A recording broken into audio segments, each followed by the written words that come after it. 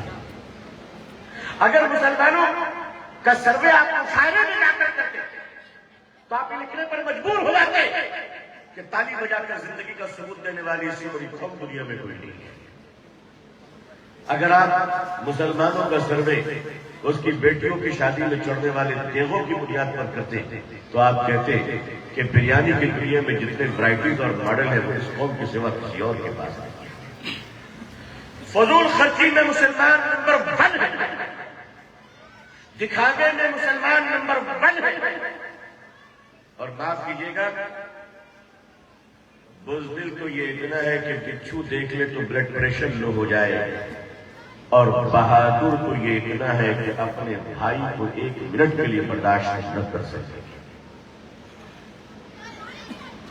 یہ اس کی بہادری. تو دولت کی بھی کوئی کمی نہیں. حکمرانوں کی امپائر, طاقت, گورنمنٹ, پاور, اس کی بھی مسلمانوں کے پاس کوئی کمی نہیں. ارے بھائی 57 ملک آپ کے پاس ہے. کہیے سبحان اللہ, کہہ دیجیے. آپ کے پاس 57 ملک ہے. مردانہ لباس میں زنانہ اداؤں میں لباس مردانہ ہے, ادائیں زنانہ ہے. لکھنؤ کے نواب واجد علی شاہ کے بارے میں نے سنا ہے کہ 50 سے زیادہ ان کی بیویاں ہوئی. کوئی بات نہیں, اس دیش میں ایسے ایسے لوگ گزرے ہیں جن کی 3-3 کروڑ داسیاں رہا کرتی تھی. سبھی کو ہماری چھتری کا رنگ نظر آتا ہے, اپنے پنڈال کا کلر نہ دیکھو. نواب واجد علی شاہ کی 50 بیویاں. رات میں ایک بیگم کے ساتھ لیٹے ہوئے تھے کہ بیگم نے کہا نواب صاحب سانپ نکل آیا. نواب صاحب دونوں پاؤں پکڑنے کا سانپ کہاں؟ کہا بیگم کسی مرد پر بلائی.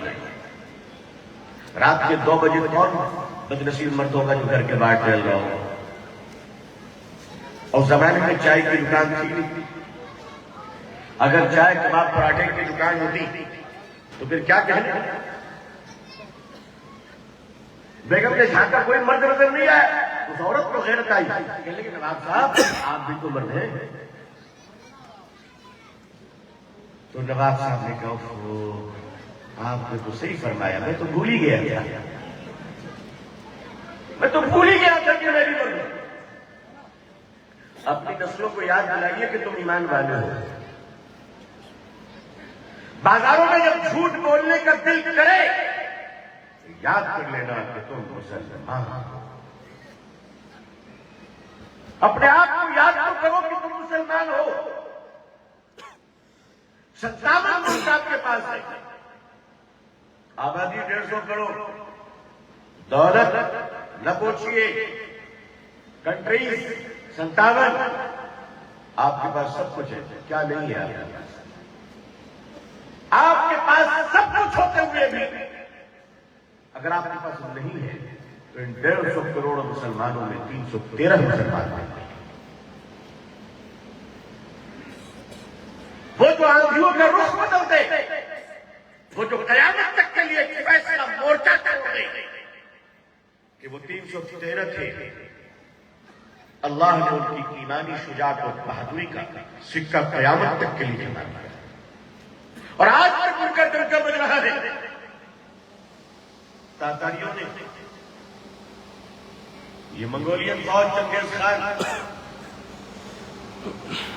اس نے جب 3 دنوں میں 18 لاکھ مسلمانوں کو شہید کیا، دنیا کی تاریخ میں ایک بہت بڑی جینوسائیڈ رہی ہے جو تاتاریوں نے کیا تھا. مولانا علی نے ندوی رحمۃ اللہ علیہ نے اپنی کتاب میں اس کی جو داستان لکھی ہے اس کو پڑھنے کے لیے جگر چاہیے. میری قوم کے نوجوانوں، اگر فیس بک کی چیٹنگ اور واٹس ایپ کی مشغولیات سے فرصت مل جائے تو اسلامی مورخین کی 2-4 کتابیں بھی پڑھ لیں.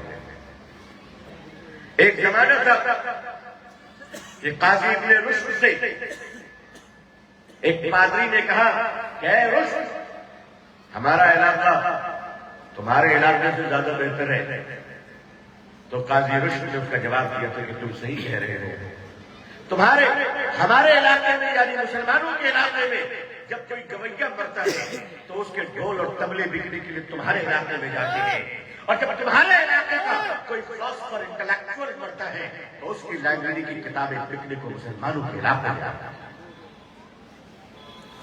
میرے بزرگوں، آج اگر مسلمانوں کو اپنے بچوں کو اچھے اسکول میں پڑھانا ہو تو یہ کرسچن کے محلے میں جاتے ہیں، اور رات کے 2 بجے اگر کباب پراٹھا کھانا ہو تو وہ مسلمانوں کے محلے میں آتے ہیں. یہ سسٹم ہم نے چینج کیا ہے. اپنا سسٹم، اپنی لاجک، اپنے سوسائٹی کے رخ کو ہم نے برباد کیا ہے. قصور حکومتوں کے نہیں ہوا کرتی، قصور اپنی جماعت میں ہوا کرتی ہے جو جس طرح سے چلتا ہے. اگر ووٹ لینے والوں کو معلوم ہو جائے کہ یہ قوم 10 گالی سننے سے جاتی ہے تو اسے کیا فرق پڑتا ہے، وہ 10 گالی دے کر تم سے ووٹ لے لے گی. اگر اسے معلوم ہو جائے کہ تم ووٹ تب دو گے جب آنکھوں میں سرما لگا کر آئیں گے تو ہر امیدوار اور کینڈیڈیٹ اور پرارتھی آنکھوں میں سرما لگا کر آئے گا تم سے ووٹ مانگنے.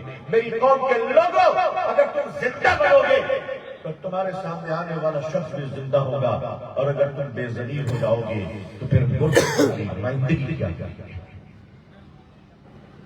ہم نے اپنا رخ خود طے کیا ہے کہ ہمیں کس طرف جانا ہے.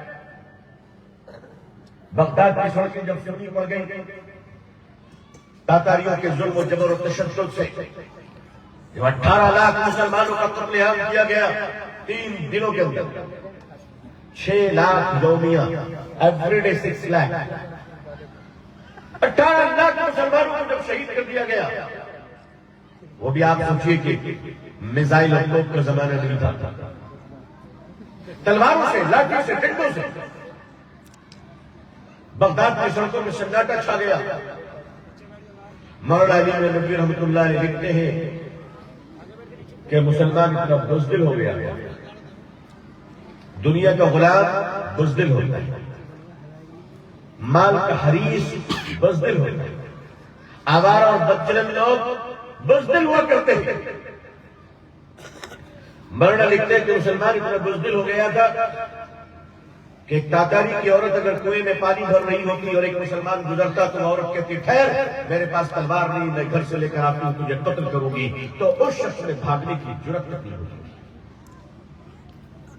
اور وہی کھڑا رہتا تھا اور وہ خنجر لے کر آتی اور قتل کر ڈالتا. لیکن اسی بغداد میں ایک وقت آیا جب منگولین شہزادی چنگیز خان کی پوتی بڑے شان ناز و نخرے سے اپنے گھوڑے پر سوار ہو کر اپنے پیدل سپاہیوں کے ساتھ شہر کا معائنہ کر رہی تھی، تو اچانک نگاہ پڑتی ہے اس کی کہ ایک دبلے پتلے کمزور سے بزرگ آدمی، سفید داڑھی، بالکل کمزور، ایک ٹوٹے ہوئے چھت کے نیچے کھڑے ہو کر چند مسلمانوں کو کچھ نصیحت فرما رہے ہیں. وہ شہزادی رک جاتی ہے اور کہتی ہے بلاؤ اس بوڑھے شخص کو، یہ مسلمانوں کو کیا پیغام دے رہا ہے. بزرگ کو بلایا گیا، بزرگ جب تشریف لائے تو بزرگ جب کھڑے ہوئے تو شہزادی گھوڑے پہ ہے، قد بلند ہے، شہزادی کے پاؤں اس اللہ والے کی داڑھی سے ٹکرا رہے، تکبر کا یاد۔ وہ لڑکی کہتی ہے تم مسلمان ہو؟ حضرت فرماتے الحمدللہ میں مسلمان ہوں۔ اس مکالمے کو ذرا سنیے، اس گفتگو کو ذرا توجہ فرمائیے، تم مسلمان ہو؟ حضرت فرماتے جی الحمدللہ میں مسلمان ہوں۔ آگے شہزادی کہتی ہے تمہیں اللہ کی ذات پر یقین ہے؟ حضرت فرمایا بالکل مجھے اللہ کی ذات پر یقین ہے۔ کہا پھر یہ بھی مانتے ہو کہ اللہ جس کے ساتھ ہے وہ کامیاب، اللہ جس کے ساتھ نہیں ہے وہ ناکام؟ بزرگ نے فرمایا کہ اس پر ایمان ہے ہمارا، اللہ جس کے ساتھ ہے وہ کامیاب، اللہ جس کے ساتھ نہیں ہے وہ ناکام۔ تو وہ شہزادی کہتی ہے کہ پھر اس بات کا اقرار کر لو کہ خدا بھی ہمارے ساتھ ہے، تمہارے ساتھ ہے۔ اتنا کہنا تھا کیونکہ غیرت ایمانی سے وہ کانپنے لگے، آنکھوں سے آنسو آنے لگا اور تڑپ کر کہنے لگے نہیں بیٹا یہ نہیں مانتا، آج بھی خدا ہمارے ہی ساتھ ہے، آج بھی خدا ہمارے ہی ساتھ ہے۔ وہ لڑکی غصے میں کہتی ہے دلیل پیش کرو کہ خدا تمہارے ساتھ کیسا ہے۔ بزرگ نے جو دلیل دی آپ بھی سن لیجیے، اپنی نسلوں کو بھی سنا دیجیے۔ فرماتے بیٹا اس زمانے میں سب سے بڑا کیپٹل کیا ہوا کرتا تھا؟ سب سے بڑی کیپٹل جانور، گھوڑے، بکریاں، اونٹ، جس کے پاس جتنے زیادہ ہیں وہی سب سے بڑی کیپٹل ہوا کرتی تھی۔ تاتاری تو چرواہے ہوگی تھی، شفتے وہ ان کے پاس جانور بہت ہوا کرتے تھے۔ تو جب ہزاروں ہزار بکرے اور ڈھیر ہو گئے تو ان کو سنبھالنے کے لیے صرف چرواہا کافی نہیں ہوا کرتا تھا، بلکہ دوڑ کر آگے سے بہکتی ہوئی بکریوں کو پکڑ کر لانے کے لیے، بہکتے ہوئے گمراہ ہوتے ہوئے بھیڑیوں کو ڈرا کر دھکا کر چمکا کر کاٹ کر ریوڑ میں واپس لانے کے لیے اس زمانے میں چرواہے اور مالکان جانور شکاری کتے پالا کرتے تھے۔ شکاری کتے۔ بزرگ نے پوچھا بیٹا تمہارے پاس شکاری کتے ہیں؟ لڑکی کہنے لگی یہ بھی کوئی پوچھنے کی بات ہے، ہمارے پاس تو کتے ہی کتے ہیں، ہر 100 جانور پر ایک کتے ہم رکھا کرتے۔ فرمایا بیٹا تمہارے کتوں کا کام کیا ہے؟ تو شہزادی کہتی ہے جب ریوڑ سے کوئی جانور بہکتا ہے اور کوئی بھیڑیا آواز کرتا ہے اور کوئی بکری گمراہ باہر چلی جاتی ہے تو پھر ہمارا چرواہا نہیں، یہ شکاری کتے آگے بڑھتے ہیں اور اسے دھکا کر کے واپس لے کر آتے ہیں۔ حضرت فرماتے بیٹا بس اللہ ہمارے ساتھ ہے، جب ہم بہکتے ہیں تو تم جیسے شکاری کتوں کو خدا ہم پر چھوڑ دیا کرتا ہے۔ نیچے کر کے لگا یہ حالات میرے بزرگوں، یہ حالات اس لیے نہیں ہے کہ ہمیں جہنم کے دروازے پر پہنچا دے، یہ حالات اس لیے ہے کہ ہم سجدوں میں گر کر اپنے آنسوؤں کے قطروں سے زمین کو تر کر کر اپنے روٹھے ہوئے رب اور مولا کا بنا۔ آج ہمارا معاشرہ مسلمان رہنے کو تیار نہیں، بننے کو تو تیار ہے۔ مجھے شاعری نہیں آتی، شاعر اسلام تو ہمارے شعبان گھر بیٹھے ہوئے، میں تو اس ڈر سے بھی شعر نہیں پڑھتا ہوں کہ پتہ نہیں ایک آدھ گرام کہاں اوپر نیچے ہو جائے اور لوگ کہیں کہ وہ کتنا بڑا جاہل ہے، شعر بھی پڑھنا نہیں آتا۔ کسی شاعر نے کہا تھا آپ یقین مانیے میری تقریر میں اگر سب سے مشکل چیز کوئی ہے تو مجھے 1-2 بسرا پڑھنا بڑا مشکل ہوتا ہے، کبھی کبھی تو میں اسکپ کر جاتا ہوں، اوپر سے ہاتھ صاف کر کے نکل جاتا ہوں۔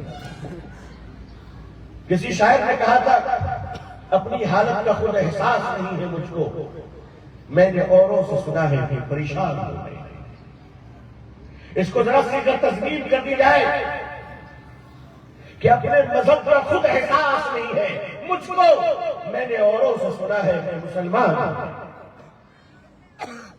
اوروں سے سنا ہے۔ ایک بیچارے بھلا پولیس والوں کا کہ جب وہ کسی کو پکڑ کے لے جاتے ہیں تو کہتے ہیں یہ مسلمان ہے، تب اس کو پتہ چلتا ہے کہ اچھا میں مسلمان بھی ہوں۔ ایک تو پولیس والوں نے بتایا کہ مسلمان ہے، اللہ بھلا کرے بھارتی چناؤ کمیشن کا، الیکشن کمیشن کا، کہ اس نے کارڈ دیا تو ہمیں پتہ چلا کہ ہم مسلمان بھی ہیں۔ اور اب تو ماشاءاللہ بہار میں جنگنڈا سے ہی بھی پتا چلا کہ ہم مسلمان بھی ہیں اور کون سی ذات کے ہیں، یہ بھی بتا دیا۔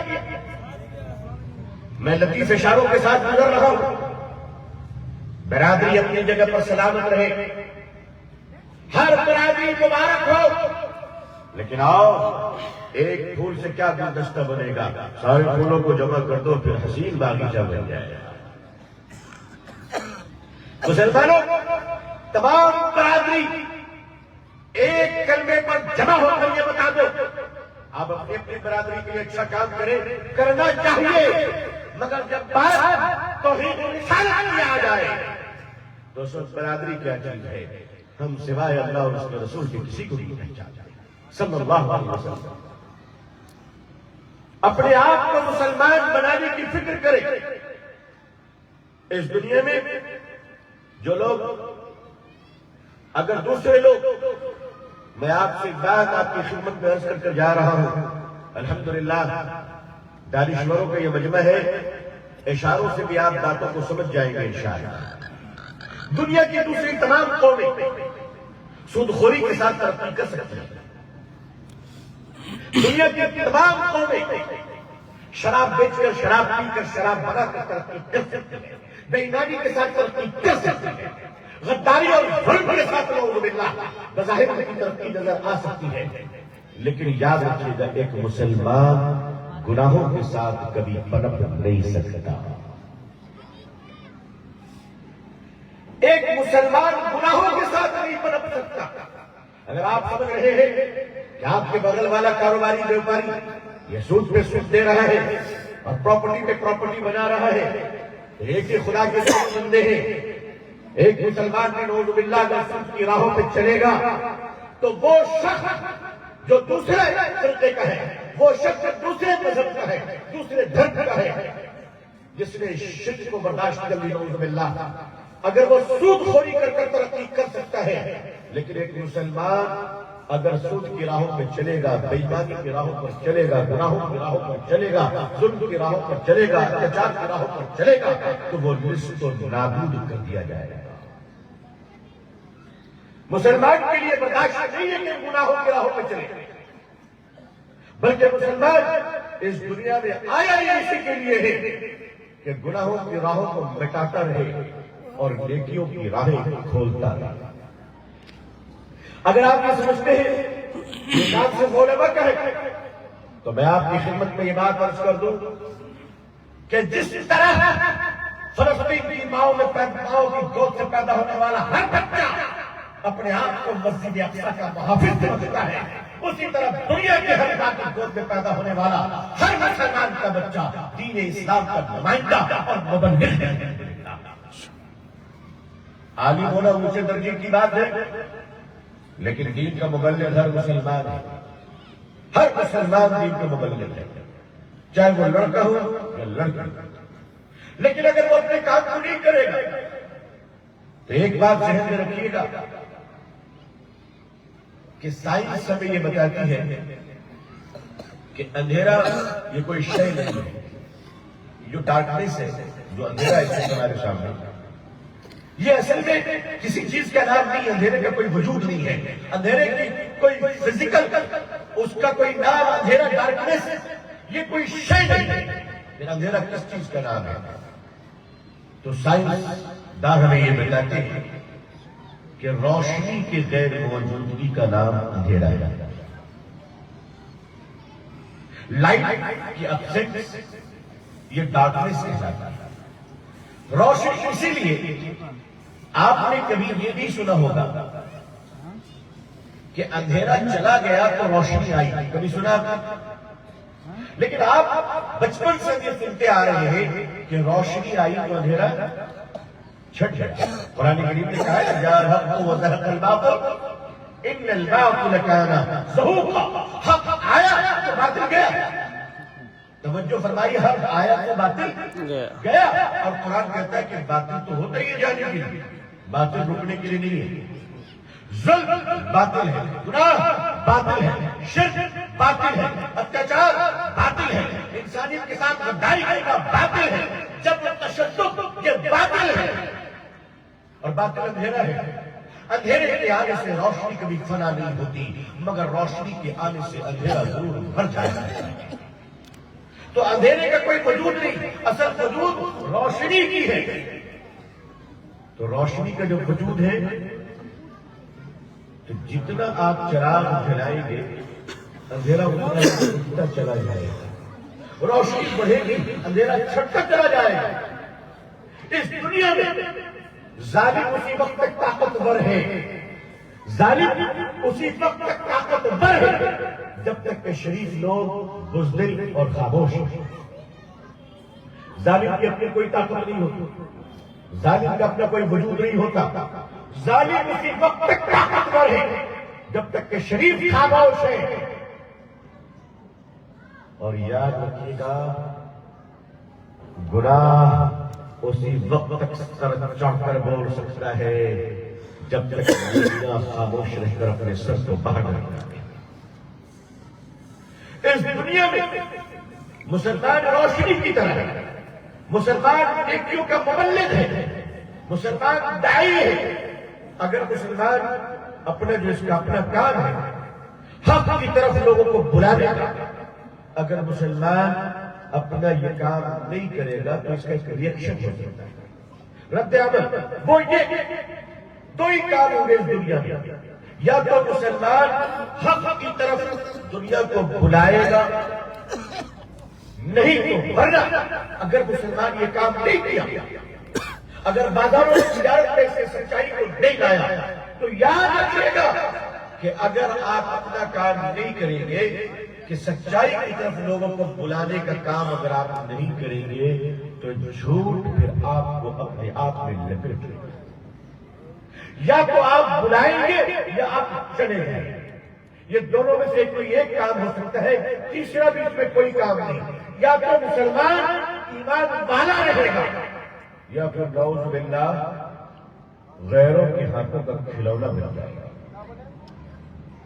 آپ تاجر ہیں، اگر آپ اپنی تجارت میں صداقت کو نہیں لائیں گے، سچائی کو نہیں لائیں گے، تو وہ وقت آئے گا جب تجارت میں جھوٹ آپ کے سر پر چڑھ کر کرتا ہے. جو پوری دنیا میں اسلام پھیلا ہے، اس کے پھیلنے کے جو بہت سارے ذرائع رہے ہیں، اس میں ایک بہت بڑا ذریعہ اسلامی تاجر ہے، وہ دیندار تاجر ہے. میں چائنا گیا تو گنزاؤ نے مجھے بعد کے علماء نے بتایا کہ آئیے آپ کو صحابی رسول صلی اللہ علیہ وسلم کی قبر پہ لے جا رہا ہوں. حضرت سعد بن وقاص رضی اللہ تعالیٰ عنہ کی قبر چائنا کے گنزاؤ میں. آپ کے ساتھ کئی 100 صحابہ کی جماعت، وہاں پر ان کی قبریں موجود ہیں. آپ سوچئے کہاں مدینہ منورہ اور کہاں چائنا. وہ تجارت کرتے ہوئے وہاں پہنچے اور پہنچ کر انہوں نے دین کے پھیلانے کا کام کیا. الحمدللہ ان کی تجارت بھی چلی اور ان کے ذریعے سے دین اللہ کے رسول صلی اللہ علیہ وسلم کا یہ دین اسلام وہاں تک پھیلا. ہندوستان میں سب سے پہلے اسلام کہاں آیا، اس پر تو مورخین کے اختلاف ہوتے ہیں. میں اس پر بحث نہیں کرتا، اس پر مختلف رائے ہیں. کوئی کہتے ہیں کیرلا کے کاسرگوڑ میں پہلے آیا، کوئی کہتے ہیں کہ منجیشور میں آیا، کوئی کہتے ہیں تمل ناڈو میں چنئی سے قریب ایک علاقہ ہے وہاں سب سے پہلے آیا. لیکن مورخین کو جس بات پر زیادہ اتفاق ہے وہ یہ ہے کہ گجرات کے بڑودرا سے قریب مندرا کوٹ پہ سب سے پہلے اسلام کا لشکر اور تاجر جماعت وہاں. لیکن ایسا نہیں کہ میں اس پر دعویٰ کر رہا ہوں، اس پر اختلاف ہو سکتا ہے.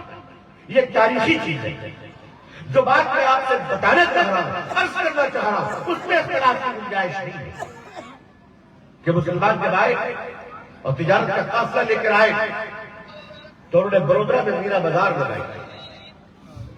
آج بھی گاؤں وغیرہ میں میلے کا بڑا نظم ہوتا ہے کہ میلہ لگتا ہے، 20 دن 25 دن 1 مہینے کے لیے میلہ لگے اور پھر وہ میلہ اٹھ گیا، دکانیں اٹھ گئی، لوگ چلے گئے. گاڑوں کے زمانے میں لدھیانہ اور کشمیر سے لوگ بلینکٹ کمبل اور شال بیچنے آیا کرتے ہیں. آج بھی بہار یوپی کی طرف وہ دورہ کیا کرتے ہیں. اس زمانے میں مسلمان تاجر جو نوجوان تھے انہوں نے دکانیں لگائی اور بڑی ورائٹیز تھی ان کے پاس عرب کے سامان. سوچئے کہ چند مسلمانوں کے سوا کوئی اور مسلمان نہیں. اور بڑودرا میں ہمارے ہندو بھائی، ہندو راجا بھائی کا راج چل رہا تھا، ان کی سلطنت تھی، اور مسلمان پہنچے، انہوں نے دکانیں کھولی. بات مشہور ہوئی کہ عرب کے کچھ لوگ آئے ہیں، بڑے نیک ہیں، بڑے شریف ہیں، نگاہیں نیچی رہتی ہیں، زبان میں سچ بولتے ہیں، کاروبار بڑی ایمانداری اور آنیسٹی کے ساتھ کرتے ہیں. اور نماز کا وقت ہوتا ہے تو ایک شخص اذان دیتا ہے، سارے لوگ اپنی دکانوں کو چھوڑ کر کھڑے ہو جاتے ہیں نماز میں. بات پھیلی اور بہت دور تک پھیل گئی. مہاراج کے گھر کے پریوار کی عورتیں، مہیلائیں، وہ بھی شاپنگ کرنے کے لیے نکل آئی ایک دن کہ چلو ہم بھی چلتے ہیں، خریدتے ہیں، دیکھیں کیسے ہیں. اب وہ مہاراج کے پریوار کی مہیلائیں، بیٹیاں، بہویں جب یہ دکانوں پہ آئی تو سارے مسلم تاجروں نے اپنی نظروں کو نیچی کر لی. اب اس میں سے ایک ہماری ہندو بہن پوچھتی ہے، بھیا یہ یمنی چادر کتنے کی ہے؟ تو مسلمان تاجر اپنی نظر کو نیچے رکھ کر کہتا ہے کہ بہن اس چادر کی قیمت کتنی ہے؟ پھر ایک دوسری بہن پوچھتی کہ بھیا یہ سامان کے نیکلیس، یہ سونے کے زیور، یہ کتنے کے ہیں؟ دوسرا مسلمان نوجوان تاجر اپنی نظر کو نیچے رکھ کر کہتا ہے بہن یہ کتنے کی ہے؟ تھوڑی دیر تک یہ سلسلہ چلتا رہا. کسی ایک تاجر نے نظر اٹھا کر کسی عورت کے چہرے کو نہیں دیکھا. اس میں سے ایک عورت ہمت کر کر کہتی کہ بھیا آپ ہمیں دیکھتے کیوں نہیں ہیں؟ ہم اتنے خراب تو نہیں ہیں، کیا آپ ہم پر نظر نہیں اٹھاتے؟ مسلمانوں کی جماعتوں کی آنکھوں میں آنسو آ گیا اور کہا بہن اللہ آپ کو سلامت رکھے، ہم جس رسول صلی اللہ علیہ وسلم کے ماننے والے ہیں انہوں نے ہمیں تجارت کرنے کی اجازت دی ہے، دوسروں کی ماں بہنوں کو دیکھنے کی اجازت نہیں دی. یہ وہ آپ کا کیریکٹر تھا، یہ وہ آپ کا کردار تھا کہ جب بڑودرا سے آپ جانے لگے تو ہندو مہاراج نے ہاتھ جوڑ کر کہا کہ مسلمانوں ہمیں چھوڑ کر نہ جاؤ، ایک مسجد میں نے تمہارے لیے بنا دی ہے، اسے آباد کر پھر جاؤ. یہ آپ کا کریکٹر اور آپ کا کردار ہے. آپ نے اپنے کردار کے نقوش مٹا دیے. اور یاد رکھیے گا اس دنیا میں اگر یورپ، یہ جو ویسٹرن کنٹریز آپ دیکھ رہے ہیں، یہ گورے انگریز، آپ کو پتہ ہی ہوگا کہ ان تک اسلام کیسے پہنچا. انگریز نے جو اسلام پایا ہے اور جو دین قبول کیا وہ حرم شریف میں آ کے نہیں، وہ کسی خانقاہ میں نہیں، بلکہ وہ دین سے متاثر ہوئے جنگ کے میدان میں مسلمانوں سے لڑتے ہوئے وہ دین سے متاثر ہوئے. جب یورپ کے بارڈر پہ قسطنطنیہ کی طرف استنبول کے قریب مسلمانوں سے جنگ چل رہی تھی اور جنگ کے عین میدان میں ایک مسلمان سپاہی کی تلوار ایک انگریز کی گردن پر آ گیا اور اس انگریز سپاہی کا چھوٹا بچہ دور میں دیکھ رہا تھا کہ میرا باپ قتل ہونے جا رہا ہے. وہیں سے وہ چیختا ہے انکل میرے ابو کو چھوڑ دو. اور یہ کہتا ہوا وہ بچہ دوڑا ہوا آتا ہے، مسلمان اپنی تلوار کو نیچے کرتا ہے، دشمن کے بچے کو گود لیتا ہے اور تلوار کو نیچے رکھ دیتا ہے. وہ انگریز سپاہی کہتا ہے کہ مسلمان تو نے ایسا کیوں کیا؟ تیرے لیے تو بہترین موقع تھا کہ تم مجھ سے بھی نپٹ لیتا، میرے بچے سے بھی نپٹ لیتا.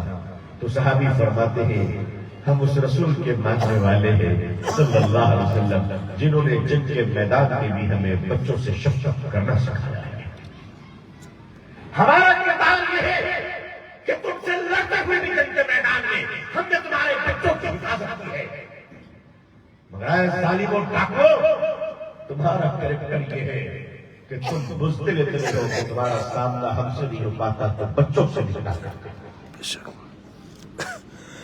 اسلامی کریکٹر، اسلامی کردار، ہم اور آپ یہ مجمع اور یہ ہندوستان کے مسلمان اس ملک میں کیا نقشہ قائم کر سکتے ہیں؟ اللہ نے بہت بڑی ذمہ داری دی. اللہ چاہتا تو ہمیں اور آپ کو مدینے میں پیدا کر دیتا.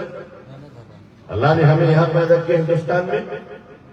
ہندوستان ایک پیارا ملک ہے اور یہ ہمارا وطن ہے. دعا کیجیے اللہ تعالیٰ ہمارے دیش کی حفاظت فرمائے، آمین. ہر طرف سے حفاظت فرمائے. اور ہم کہا کرتے ہیں، اور آج بھی میں کہہ رہا ہوں کہ اس ملک کو بچانے کے لیے شاملی کے میدان سے لے کر مالٹا کے جیل تک ہمارے بزرگوں نے قربانیاں دی ہیں۔ خدا نہ کرے اگر ڈوکلام کی پہاڑیوں سے لے کر ہندوستان کی کسی بھی سرحد پہ چائنا سے یا پاکستان کی دہشت گردوں سے اگر بھارت کی آبرو پر کبھی کوئی آ جائے تو ہم نے ہمیشہ کہا ہے کہ بارڈر پہ لڑنے والی فوج اگر ضرورت محسوس کرے تو ملک کو بچانے کے لیے ہمیں آواز دینا، کچھ نہ ہوگا تو ہم مدرسوں سے اپنے بچوں کو کفن پہنا کر سرحدوں پہ پہنچا دیا کریں گے۔ یہ جرأت کردار ہم نے کل بھی کی اور آج بھی ہے، لیکن میں آپ کی خدمت میں جو بات عرض کرنا چاہتا ہوں وہ یہ کہ اس ملک میں 75 سال ہو گئے اس آزادی کو۔ اس 75 سالوں میں ہم نے اس ملک میں اپنے کردار کا کوئی نقشہ تیار نہیں کیا گیا۔ مجھے جو گلا ہے اپنے آپ سے نہیں، میں اپنے آپ کو شکایت کر رہا ہوں کہ ہم نے اس 75 سالوں میں اپنے ملک میں کردار کا کوئی نقشہ تیار نہیں کیا کہ مسلمان ہوتے کیسے ہیں۔ یہ ہم بتا نہیں پائے، یہ ہم بتا نہیں پائے۔ کل قیامت کے دن اگر اللہ کے سامنے ہمارا کوئی غیر مسلم دوست کھڑا ہو گیا اور وہ کہہ دیا کہ اللہ یہ مسلمان ہے اور اس کے سامنے ہم 3 کروڑ خدا تک پہنچ گئے مگر یہ میرا دوست تھا، اس نے مجھے ایک خدا کا تعارف دیا ہے، ایک خدا کا تعارف دیا ہے۔ عزیزان ملت، اس ملک میں جس کردار کے لیے ہم بھیجے گئے تھے وہ کردار اس کے سوا کیا تھا کہ ہم اس ملک کی آبادی کو بتا دیں کہ اے لوگوں ہم سب ایک اللہ کے بندے ہیں اور اس زمین پر ہم امن قائم کرنے کے لیے آئے ہیں، اور امن کو اس طرح قائم کیا جائے۔ آج ہندوستان میں الحمدللہ مدرسوں کی کمی نہیں، علماء کی کمی نہیں، مساجد کی کمی نہیں، جلسوں کی کمی نہیں۔ ہمارے یہاں تبلیغی جماعت کا ایک بڑا نیٹ ورک ہے، ہمارے یہاں خانقاہوں کا ایک بڑا نیٹ ورک ہے، ہمارے یہاں بزرگان دین کے طریقے اور سلسلوں کا ایک بڑا نیٹ ورک ہے۔ ان سب کے ہوتے ہوئے بھی ہم نے اس ملک میں اپنے کردار کا کوئی نقشہ نہیں چھوڑا، جب تک کہ ان ملکوں میں اگر آپ جاپان کی طرف چلے جائیں، کوریا کی طرف چلے جائیں، ساؤتھ ایشیا میں چلے جائیں، میں بہت سارے ملکوں میں جانا ہوا، ہم نے دیکھا ایسا مجھے لگتا ہے کہ اسلام جاپان میں ہے اور مسلمان ہندوستان میں۔ وہاں کے لوگوں کے پاس حرام و حلال کی تمیز نہیں ہے، مگر جاپان کے غیر مسلم، کوریا کے غیر مسلم شراب خانوں میں بھی بیٹھ کر سچ بولتے ہیں، اور ہمارا مسلمان مسجدوں میں بھی بیٹھ کر جھوٹ بولتا ہے۔ فرق آپ دیکھیں، مسجدوں میں بیٹھ کر جھوٹ بولا جا رہا ہے۔ کبھی ہم نے سوچا کہ وہ جھوٹ کے بارے میں سوچتے نہیں ہیں؟ ہم اپنے بچوں کو جھوٹ سکھایا کرتے ہیں، ہم نے اپنی آدھی آبادی عورتوں کے بارے میں کوئی فکر نہیں کی۔ ایسا ہم نے سمجھا، بہت دنوں تک ہم نے سمجھا کہ ہماری بیٹیوں کو پڑھنے کا کوئی حق نہیں ہے۔ عزیزان ملت، اگر آپ کی ایک مسلم بیٹی ڈاکٹر بنتی ہے انشاءاللہ، اگر وہ اچھی سرجن بنتی ہے اور باحجاب اور برقعے میں رہ کر باوضو ہو کر وہ ہاسپٹل جاتی ہے اور ہاسپٹل میں آپریشن سے پہلے 2 رکعت صلاۃ الحاجت پڑھتی ہے اور اللہ سے کہتی ہے کہ اللہ میں تیری بندی ہوں، ڈاکٹر میں بن گئی ہوں، علاج میں کروں گی، شفا کو آپ دیں گے، اور ایسا کر کر وہ او ٹی میں جاتی ہے آپریشن سینٹر میں اور اینستھیسیا دینے سے پہلے مریضہ سے کہتی ہے کلمہ شہادت پڑھ لو، زندگی مل گئی تو نعمت ہوگی، اور اگر اللہ کیا چلی گئی تو جنت میں تمہارا انتظار ہوگا۔ آپ بتائیے، اگر معاشرے میں ایک ایسی مسلم ڈاکٹر آ جائے تو ہمارے معاشرے کا ہر آدمی چاہے گا کہ اس کی ماں بہن کا علاج اسی کے پاس ہو، چاہے دن تک لائن لگائے گا۔ کیوں نہیں تیار کرتے ہم اپنی بیٹیوں کو؟ ہم نے اپنے بچوں پر توجہ کیوں نہیں دی؟ آج ہمارے پاس یہ تو مسلمانوں کی آبادی ہے، غیر مسلمان، اللہ آپ کو جزائے خیر دے۔ میں آپ کی خدمت میں دو باتیں عرض کرنا چاہتا ہوں خلاصہ کلام کے طور پر، پوری تقریر کا خلاصہ۔ آپ سب تیار ہو جائیں۔ اب آپ کی قیادت آپ کے گھر سے ہوگی، آپ کے محلے سے ہوگی، دلی سے نہیں ہوگی، دلی سے نہیں ہوگی، پٹنے سے نہیں ہوگی، کلکتے سے نہیں ہوگی، ہر مسلمان محلے سے اس کی قیادت ہوگی انشاءاللہ۔ اب ایک لیڈر بنانا پتہ نہیں کون کہاں بک جائے، سب کے جیب میں بایو ڈیٹا رہتا ہے اور کسی چیز کی لالچ نہیں بھائی۔ اپنی قیادت اپنے محلے میں مضبوط کیجیے اور اس علاقے کے غیر مسلمانوں آپ یہ طے کرو انشاءاللہ کہ آپ ایک ایسا تعلیمی ادارہ انسٹیٹیوشن بنائیں گے، ایک ایسے اسکول آپ بنائیں گے ایسا جو صرف بیٹیوں کے لیے ہوگا انشاءاللہ، صرف بیٹیوں کے لیے، اور کمرشل ہوگا، آپ پیسے لیجیے، فری میں نہیں پڑھانا ہے۔ اور آپ ڈے بورڈنگ اسکول بنائیے جہاں بچیاں کے جی نرسری سے آئیں گی اور 12 تک انشاءاللہ آپ کے چھت کے نیچے پڑھیں گی، حیا کے ساتھ، پردے کے ساتھ، غیرت کے ساتھ، ایمان کے ساتھ۔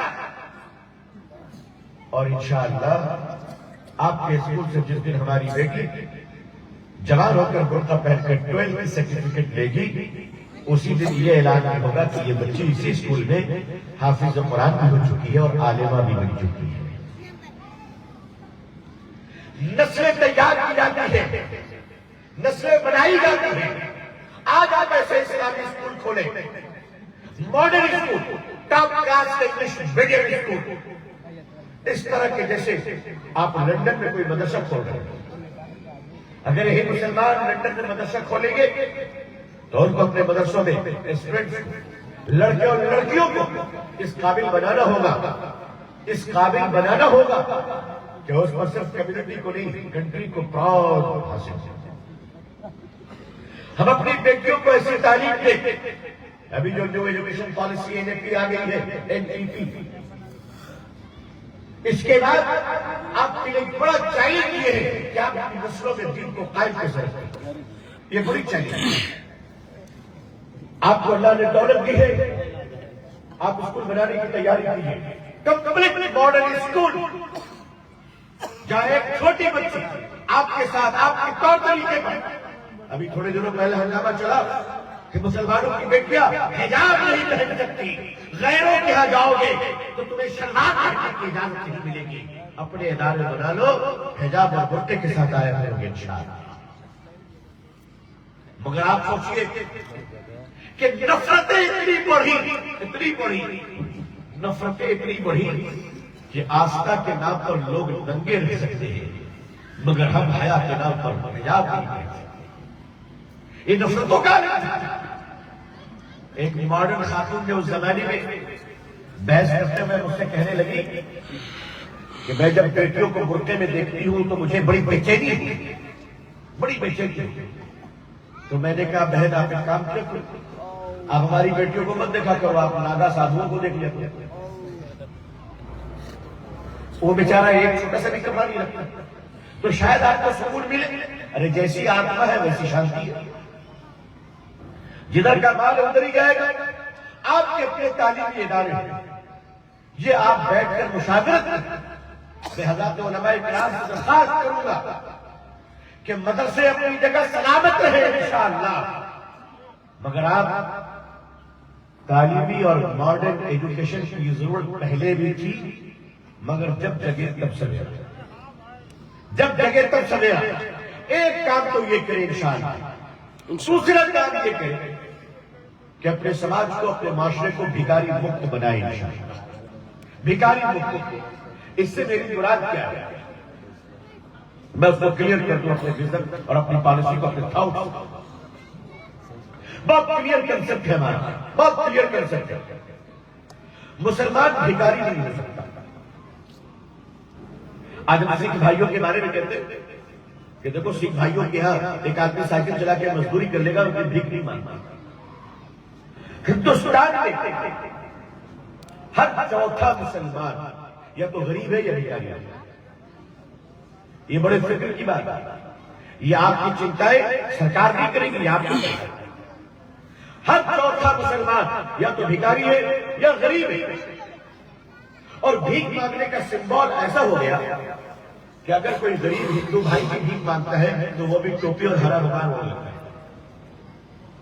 کیونکہ وہ جانتا ہے کہ اس ڈریس کوڈ میں بھیک مل جائے گا۔ ہمارے یہاں جتنی مسجدیں بنتی ہیں، جہاں جہاں مزار شریف ہے، وہاں آپ کو اچھے لوگوں کی بھیڑ ملے نہ ملے، لیکن باہر میں بھکاریوں کی بھیڑ ضرور مل جائے گی۔ اسلام میں زکات کا نظام اسی لیے ہے کہ مسلمانوں میں غریبی نہ ہو، بالکل غریب مفت مسلمان۔ 75 سالوں سے ہم زکات دے رہے ہیں، زکات لے رہے ہیں، ہماری زکات جا کہاں رہی ہے اللہ ہی بہتر جانے۔ مدینہ منورہ میں جب زکات فرض ہوئی تو صرف 8 مہینے، 8 مہینے کا مطلب یہ ہے کہ ایک زکات دینے کے بعد دوسری زکات آنے تک 11.5 مہینے کا وقفہ ہوتا ہے۔ ہوتا ہے کہ نہیں ہوتا ہے؟ ایک ساتھ 11.5 مہینے آپ سمجھ لیں کہ چاند کی تاریخوں کی بنیاد پر چلے۔ مدینہ منورہ میں جب زکات فرض ہوئی تو 8 مہینے کے اندر مدینہ منورہ کے اور آس پاس کے مسلمانوں کی غریبی ختم ہو چکی۔ الحمدللہ 75 سالوں سے ہم زکات بانٹ رہے ہیں، غریب اور بھکاریوں کی تعداد بڑھتی چلی جا رہی ہے۔ تقریباً شہر کی مسجدوں میں آپ نے بھی دیکھا ہوگا، میں بھی دیکھتا رہتا ہوں، مسجدوں میں نماز پڑھ لیجیے، ایک غریب کھڑا ہوتا ہے۔ ہمارے سماج کا اصلی چہرہ یہ ہے، ایک غریب کھڑا ہوتا ہے اور کہتا ہے بھائی میں بہار کے فلانے علاقے سے آیا ہوں، یو پی کے فلانے علاقے سے آیا ہوں، یا ہندوستان کے کسی جگہ سے آیا ہوں، میری بیٹی جوان ہے، میں بوڑھا ہوں، غریب ہوں، مجھے اپنی بیٹی کی شادی کرنی ہے، آپ لوگ میری کچھ مدد کریں۔ ٹھیک ہے مسلمانوں، جس سماج کا ایک بوڑھا باپ اپنی بیٹی کی شادی کرنے کے لیے اگر بھیک مانگتا ہو تو مسلمان مالداروں کو ڈوب مرنا چاہیے، ڈوب مرنا چاہیے۔ ہمیں کوئی حق نہیں کہ ہم گاڑیوں پہ چڑھیں، ہمیں کوئی حق نہیں کہ ہم قیمتی گھڑیاں پہنیں، ہمیں کوئی حق نہیں کہ ہم یہ کہیں کہ ہم سماج کے عزت دار لوگ ہیں۔ اس سماج کا لیڈر کبھی عزت دار نہیں ہو سکتا جس سماج کا آدمی بھیک مانگتا ہے۔ جس قوم کے لوگ بھکاری ہو اس کا قائد عزت دار ہو سکتا ہے۔ ٹائمز میگزین میں ہر سال ایک شگوفہ چھپتا ہے، شگوفہ۔ ٹائمز میگزین کس کی ہے؟ یہودیوں کی، دنیا کی سب سے بڑی میگزین، جس میں چھپتا ایک بڑا نام ہوتا ہے، اس میں ہر سال چھپتا ہے بھارت کے ٹاپ مسلم لیڈران۔ پتہ نہیں کہاں چلے جاتے سب، اللہ ہی نہیں جائیں گے کہاں چلیں گے سب لوگ۔ ہم تو جب سے یہ غزہ میں جنگ شروع ہوا ہے میں مسلم قیادت کے چہروں کا رنگ پڑھ رہا ہوں، رنگ پڑھ رہا ہوں۔ معاف کیجیے گا، میں ذرا صاف صاف کہنے کے لیے عادت میری بنی ہوئی ہے، اس لب و لہجے میں دیوانہ ہوں جو کہہ جا رہا ہوں، شاید میرے بعد تم سے اس لب و لہجے میں کوئی دوسرا بات نہ کر سکے۔ کہاں گئے وہ ٹاپ 10، وہ 100 کے بڑے بڑے مسلمان کے ٹرائب کہاں چلے گئے؟ آج ان کا ضمیر ان کو اجازت نہیں دیتا بولنے کا، بے ضمیری آ گئی ہے۔ میری قوم کے لوگوں، جس قوم کے لوگ اپنی بیٹیوں کی شادیوں کے لیے بھیک مانگے، اس قوم میں کسی آدمی کو قائد کہلانے کا حق نہیں ہے۔ ہمارے یہاں تو ایسا فیشن چل پڑا ہے چندے کا، تیز ہوا چلی تو چندہ، آندھی چلی تو چندہ، بارش آئی تو چندہ، سیلاب آیا تو چندہ۔ آخر کب بند ہوگا یہ دھندا؟ کب بند ہوگا یہ دھندا؟ نہ کبھی حساب ملا ہے نہ کبھی ملے گا۔ بند کیجیے دھندوں کو اور اپنے پیسوں کو اپنے علاقے میں جمع کیجیے اور اپنی مسجد میں بیت المال قائم کیجیے، مت کیجیے چندہ اپنا۔ اور ہاں، مدرسوں کو چندہ اپنے فریش پیسوں کا دیجیے، زکات کا دیجیے۔ یہ آپ کے زکات کا کھا کھا کر مولوی بولنے کے لائق ہے۔ کب تک زکات کے مال سے مولوی تیار کرے گا؟ کسی لائق ہے آپ کا مولوی؟ مٹیریل رانگ دیجیے گا اور مال رائٹ ملے گا۔ زکات کا مال مدرسوں میں بھیج رہے ہیں، اس کا کھانے والا بیچارہ سوائے پیٹ کے سائز بڑھنے کے اور کچھ ہو رہا ہے؟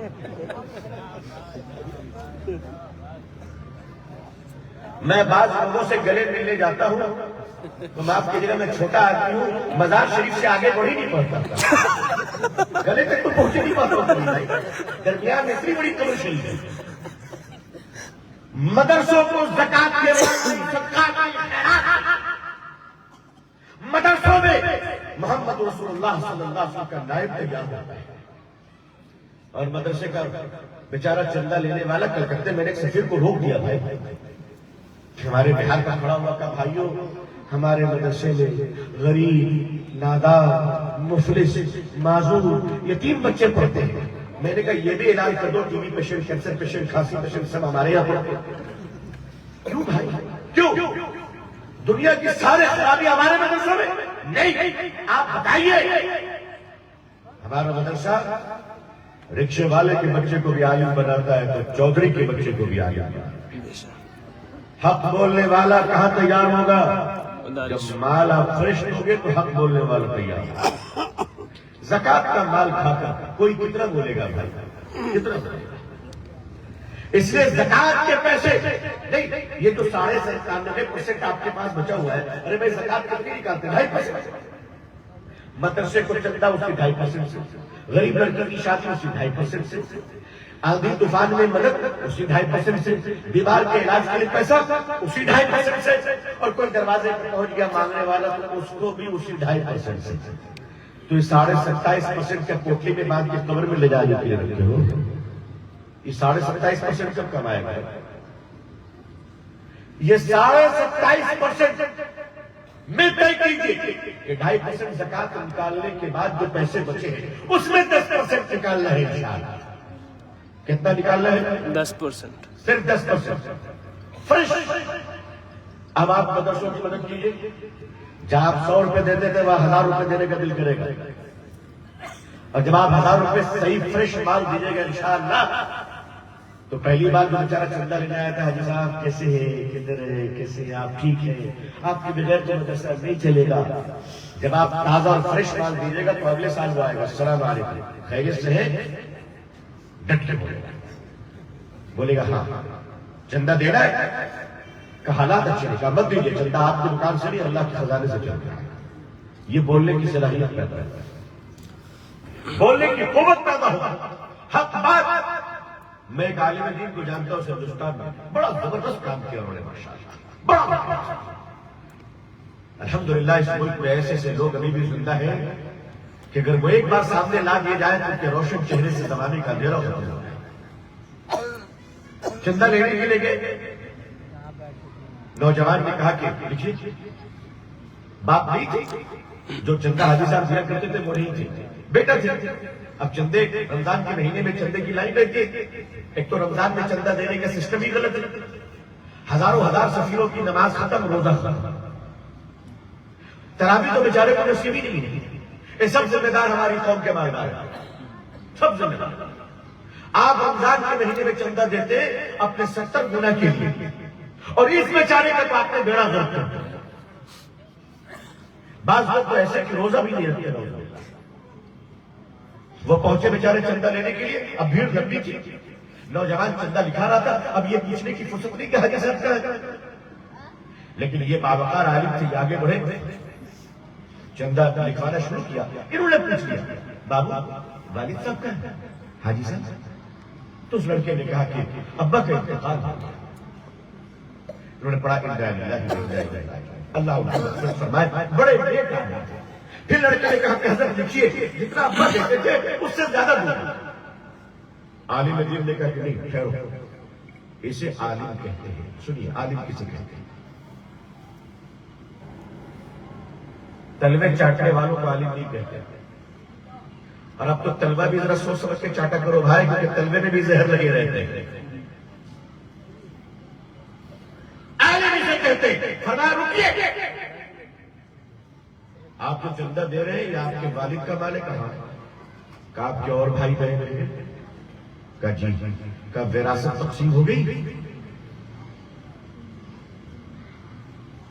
سوال کے غور کیجیے، وراثت تقسیم ہو گئی؟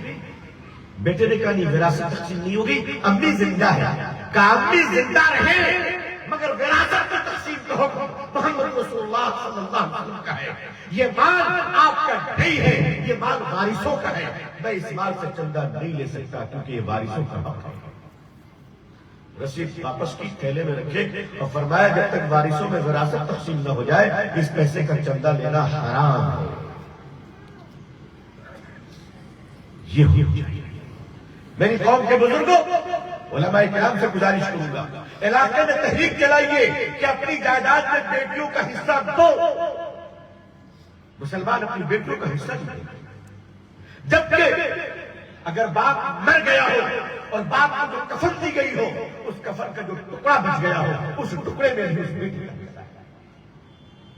مگر نہ، بیٹیوں کو تو حصہ دے رہا تھا. بیٹی نے معاف کر دیا. اچھا کہا کہ نہیں بہن کو بولے کہ حصہ لو گی؟ کہا نہیں ہم بھائیوں کے لیے معاف کر دیں. والد کے انتقال کے بعد اگر پوچھو گے تو بیٹی کا جو دل نرم ہوتا ہے ایسے کہے گا کہ میرے باپ نہیں تو باپ کی دولت کیا کرتا. ایک آدھ ہفتہ گزر جائے، 40 دن گزر جائے، پھر بہن کا سارا حصہ نکال کے اس کے قدموں میں پہنچا دو. پھر 3-4 دن کے بعد پوچھنا رکھتی ہے یا معاف کرتی ہے، تب پتہ چلے گا کہ معاف کیا رکھتی. اپنی جائیداد میں اپنی بیٹیوں کا حصہ دیجیے، ورنہ سن لیجیے ساری نماز، روزے، حج، زکات، عمرہ ایک کر بیٹی کا حق مارنے کے جرم میں باپ سیدھا جہنم میں جائے گا، بھائی جہنم میں جائے گا. اپنی بیٹیوں کا حق ادا کرنا یہ علماء کرام کی ذمہ داری ہے کہ اس گھر میں پانی نہ پیے، کھانا نہ کھائے، دعوت نہ کھائے، اپنے مدرسے کے بچوں کو نہ بھیجے جس گھر میں باپ کے مرنے کے بعد اس کی وراثت کی تقسیم نہ جائز نہیں ہے. حاجی صاحب، چودھری صاحب، ایم ایل اے صاحب، ایم پی صاحب رہا کرے اپنے گھر میں. آپ کے لیے شریعت بڑی چیز ہے. آپ اپنی مسجد میں بیت المال کھولیے، آپ کی ہر مسجد بیت المال، اور اس بیت المال میں آپ اپنی زکات جمع کیجیے. مدرسوں میں فریش مال دیجیے، اس بیت المال میں اپنی زکات کو جمع کیجیے اور سروے کیجیے اپنی مسجد میں. 40 گھر سامنے، 40 گھر پیچھے، 40 گھر داہنے، 40 گھر بائیں. کتنے ہوئے بھائی؟ 160 ہوئے. 160 یہ میں کم سے کم کہہ رہا ہوں. اگر زیادہ ہے آپ کی مسجد بڑی ہے، محلہ بڑا ہے، میں کنسپٹ دے رہا ہوں، آپ کو فگر نہیں بتا رہا ہوں، جسٹ ایک لاجک پیش کر رہا ہوں آپ کی. آپ اپنی مسجد میں بیت المال کھولیے اور آپ کو پٹنے کی فکر نہیں کرنی ہے. آپ سے فتویٰ طے کیجیے کہ آپ کے محلے میں کوئی بیوہ عورت تو نہیں ہے. اگر کوئی بیوہ عورت ہے، شادی کے لائق ہے، تو اس کو دوسری شادی کروا کر دنیا کی تمام برائی اور حرام کاری کے دروازے کو بند کر دو. اور اگر وہ بوڑھی اور بیوہ ہے اور معذور ہے تو اس سے پہلے کہ برقع پہن کر وہ بھیک مانگنے نکلے اور مسجد کی کمیٹی کے لوگ اپنے بیت المال سے اس کی پینشن جاری کریں اور کہتا کہ میری بہن تو جب تک زندہ ہے یہ مسجد تجھے خرچہ دے گا اور زکات کے پیسے سے کو خرچہ دو. ان کا حق ہے زکات. کوئی بے گناہ آپ کے علاقے کا گرفتار ہو گیا، اللہ نہ کرے بے گناہ ہے، اگر مجرم ہے تو سزا پانی دیجیے، چوری کیا ہے تو ہاتھ کٹنے دیجیے. لیکن اگر کوئی بے گناہ پکڑا گیا تو یہ بیت المال کی ذمہ داری ہے کہ اگر وہ غریب ہے تو بیت المال اپنے پیسے سے اچھا وکیل رکھے اور اس کو ضمانت دلوائے تاکہ اس کا گھر آباد ہو سکے. اگر کوئی آپ کے مسجد کے جوڑی میں کوئی معذور انسان ہینڈیکیپ ہو گیا، فزیکل چیلنجز میں آ گیا ہے، بوڑھا ہو گیا، کمانے کے لائق نہیں ہے، تو یہ مسجد اس کو پینشن دے گی. آپ پینشن دیجیے. اگر کوئی چھوٹا بچہ، یتیم بچہ ہے، غریب بچہ ہے، اسکول کی فیس ادا نہیں کر پا رہا ہے، پمچر کی دکان میں اور چائے کی دکان میں گلاس ہو رہا ہے، تو مسجد کمیٹی کی ذمہ داری ہے کہ ہمارے محلے کا کوئی بچہ چائے کی دکان میں گلاس نہیں دھوئے گا بلکہ وہ پڑھے گا اور اس کی تعلیم کا خرچہ ہماری مسجد کا بیت المال برداشت کرے گا. ہر مسجد میں اگر یہ کام ہم شروع کر دیں انشاءاللہ تو میں چھوٹا آدمی ہوں، اللہ کی ذات پر یقین ہے کہ 1 سال کے اندر ہندوستان کے مسلمانوں کی کایا پلٹ کرے گا. اور پھر 10 سال آپ انتظار کیجئے، پھر زکات لینے والا کوئی نہیں ہوگا، انشاءاللہ ہر مسلمان زکات کا دینے والا ہوگا. میرے بزرگوں پھر ایک وقت آئے گا، چاہے 20 سال کے بعد آئے یا 25 سال کے بعد آئے یا 40 سال کے بعد آئے، ایک وقت آئے گا کہ آپ زکات کی رقم لے کر بھارت کی سرکار سے بات کیجیے گا کہ اب ہمارے پاس اتنے پیسے ہیں، آپ بولو سڑک کہاں کی بنانی ہے، پانی کا نظم کہاں کرنا ہے، بھارت اور دیش کے وکاس میں ہمارا بھی یوگدان ہوگا، ہمارا بھی حصہ ہوگا۔ اس وقت آپ بیکورڈ اور مائنورٹی نہیں کہلائیں گے، بلکہ اس وقت آپ دیش کے ایک صحیح ناگرک اور عزت دار قوم کہلائیں گے انشاءاللہ۔ یہ زکات کا کنسپٹ ہے، یہ زکات کا فلسفہ ہے کہ معاشرے سے غربت ختم ہو جائے، اپنی مسجدوں کے بیت المال کو مضبوط کیجیے، اپنے علاقے پہ نظر رکھیے کہ ہمارے علاقے کا کوئی آدمی پریشان حال تو نہیں۔ کچھ لوگ ایسے بھی ہوتے ہیں جو اندر سے پریشان ہوتے اور اپنی پریشانی ظاہر نہیں کر پاتے، ان کی خبر رکھیے اور عزت کے ساتھ ان کی مدد کرتے، ان کی مدد ان کے دروازے تک پہنچاتا ہے۔ میں ابھی اس پینڈیمک کے زمانے میں، کورونا کے زمانے میں، اللہ نہ کرے کہ دوبارہ ایسے حالات کبھی آئے، اللہ نہ بڑے عجیب حالات دیکھے، آپ سب نے دیکھا، تم نے بھی دیکھا کیا حال کی۔ رمضان کا مہینہ ہے، روزے سے ہے، جمعے کا دن ہے، سامنے مسجد ہے لیکن جا نہیں سکتے۔ گاؤں دیہات میں تھوڑی بہت سہولتیں ہوا کرتی تھی لیکن شہروں کے حالات کو بڑے کرفیو نما تھا۔ اس میں ہم نے دیکھا پڑوس کے ملک کی ویڈیو دیکھی گئی کہ ایک عالم دین نے بیت المال قائم کیا اور انہوں نے اعلان کیا کہ آپ میں سے کسی آدمی کو کوئی مدد چاہیے، آپ اس نمبر پر اپنا ایڈریس بھیج دیجیے، آپ کا نام کسی کو نہیں بتایا جائے گا، دینے والے کو بھی نہیں معلوم ہوگا، اور آپ کے دروازے پہ مدد پہنچ جائے گی۔ اور وہ رات کے اندھیرے میں نکلا کرتے تھے ٹرک میں، اور ایڈریس دیکھ کر دروازے پہ ان کی ساری چیزیں رکھ کر بیل بجا کر چل دیا کرتے تھے۔ لینے والے کو معلوم نہیں کون دے کر گیا، دینے والے کو معلوم نہیں کون سا چہرہ لے رہا ہے۔ یہ مسلمانوں کا کردار ہوا کرتا تھا، یہ مسلمانوں کا کریکٹر آج بھی ہے۔ میری قوم کے لوگوں، فضول خرچی سے توبہ کیجیے اور اپنے مال کی قدر کیجیے، اور آئیے اپنے مال کا خرچ اپنی ملت پر، اپنے قوم پر، اور ساتھ ساتھ اپنے ملک کو بنانے کے لیے خرچ کرے، تاکہ یہ دنیا ہم پہ ناز کرے اور کہے کہ مسلمانوں کے وجود سے برکت اور شانتی ہے۔ اللہ تبارک و تعالیٰ سے دعا ہے کہ اللہ پوری دنیا میں ہم سب کو اسلام کی عزت دے کر نصیب فرمائے۔ اقوام عالم اور اہل ہندوستان کے دلوں میں اللہ اسلام کے لیے اور مسلمانوں کے لیے جذبہ محبت و احترام و اکرام پیدا فرمائے۔ اللہ تعالیٰ ہمارے بھارت میں امن و شانتی عطا فرمائے۔ اللہ ہمارے اور آپ کے اہل و عیال اور ہم سب کو اور قیامت تک آنے والے مسلمانوں کو، ان کی نسلوں کو عزت، عافیت، سلامتی، خیر، خوشحالی، صحت اور تندرستی کے ساتھ اسلام میں زندگی، ایمان کا خاتمہ نصیب فرمائے۔ آمین یا رب العالمین۔ آپ حضرات سے درخواست ہے اپنی دعاؤں میں ہمیں بھی یاد رکھیے گا۔ آمین۔ آخر دعوانا الحمدللہ رب العالمین والسلام علیکم ورحمۃ اللہ وبرکاتہ۔